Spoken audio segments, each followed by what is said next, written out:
Paralympics have come to a close. Australia's 179-strong team had a fabulous Games with plenty of Paralympians making headlines and warming hearts over the 12 days of competition. There were close finishes, brilliant performances and lots of emotion on display. And it wasn't just the medalists who stood out. Sarah Rose is a three-time Paralympian and was Swimming Australia's mentor to this year's Paralympians and joins me now. Good afternoon. Good afternoon, Dan. Thanks for having me. Great to have you along. What were your top moments? I know you were glued to the screens for the last 12, 14 days. Absolutely. My top moments would be Ellie Cole being the Australian flag bearer in last night's closing ceremony.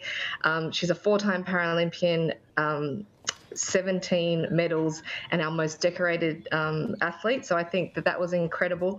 Madison De Rosario winning that gold yesterday in 42 kilometres and just getting there, that was incredible.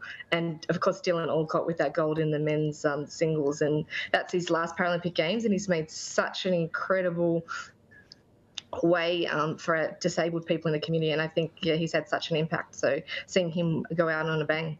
Now, on that, what sort of impact more broadly do you reckon this Paralympics has had at a time, as we touched on last week, as so many of us in Australia are in lockdown? Yeah, absolutely. I think it's had a huge impact because we've had more people at home working from home.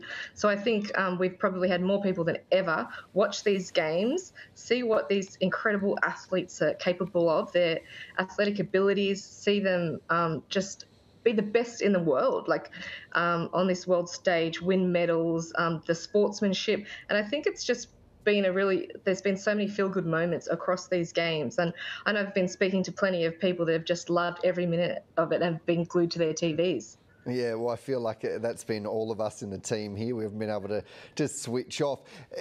Of course, this matters when we're talking about sport, but you've talked a little bit more about that broader societal impact.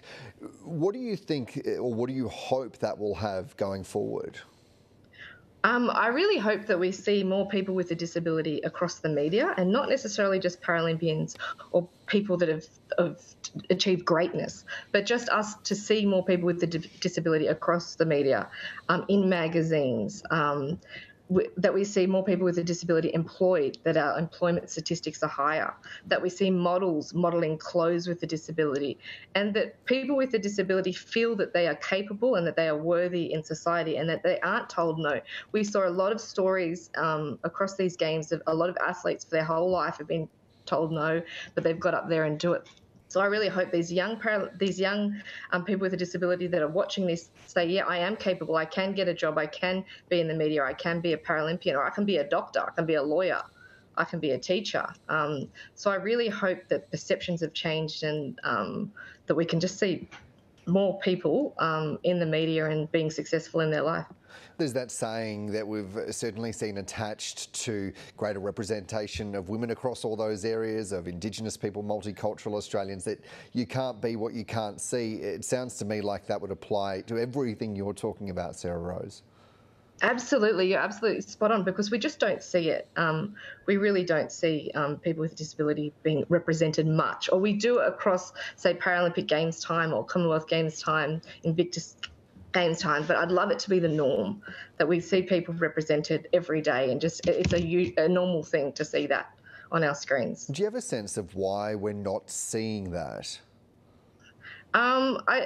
I think that Australia probably hasn't been ready before, because we never have showcased people with a disability that haven't achieved excellence. But I really think after these games we will start to see that transition, because we had so many people on board. We had so many people watch these games, and it's like we saw with the funding. Australia put their arms up in, like, they were disgusted that we don't receive equal funding, so that then medalists will now receive that funding. So I think this will be the start, and we will start to see more people with a disability represented in the media. And not only not equal funding, but there was no money for Paralympic athletes, was there? Yeah, that's exactly right. Paralympic medalists were not receiving any funding for any medals that they had previously, or that they have received. Which I think is pretty shocking. A friend of mine the other day said that they wish that this becomes something that was retrospective for all Paralympians. I wonder if that's something that might be on the table. Hope so, mate. I've got a few in the bag. That'd be great. I really hope that it is, and I think that funding and by medalists receiving that funding, we will see more golds, more medals, and a lot of greater performances across the board, because you can't work, well, you can, but it is so tough to work full time, to train full time, and to try and juggle all this and be the best athlete in the world. And I think our athletes have done incredible to be where they are with the funding that they have received, we see here winning world records, winning gold medals. So I think this will really help them. And just going to that point that you're making around the incredible stories, we heard from Madison on the track, and in her speech she said, we shouldn't have to be incredible to be seen, but we do for most people. So I tell you what, that really brought it home for me, and I'm sure that did for you as well.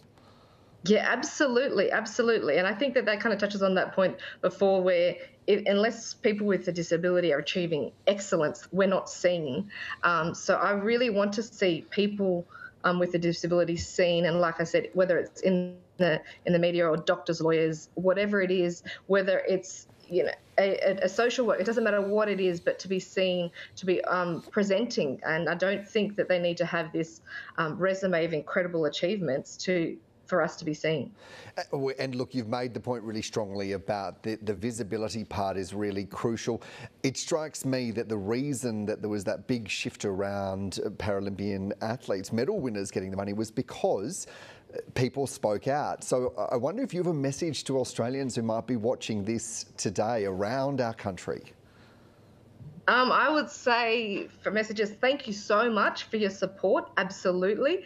I've been speaking to a lot of athletes across these games, and they are so thankful for the support they've received from Aussies, because there was a huge push from them to get the result that we saw. I would say to corporate Australians, employ a Paralympian, sponsor a Paralympian. I would say to kids with a disability, get out there. You're doing amazing. You can be whatever you want to be. And I would say to our athletes over in Tokyo that are coming back now, thank you. This is what we needed in this pandemic, and we are so proud of you. Can I echo all of that and thank you, three-time Paralympian Sarah Rose, for joining me today, but also for your commentary and sharing with us all of your experiences over the last couple of weeks. I'm hoping that you and I get to talk a lot more in the months and years ahead. Yes, absolutely. Thank you so much, Dan. I really appreciate it.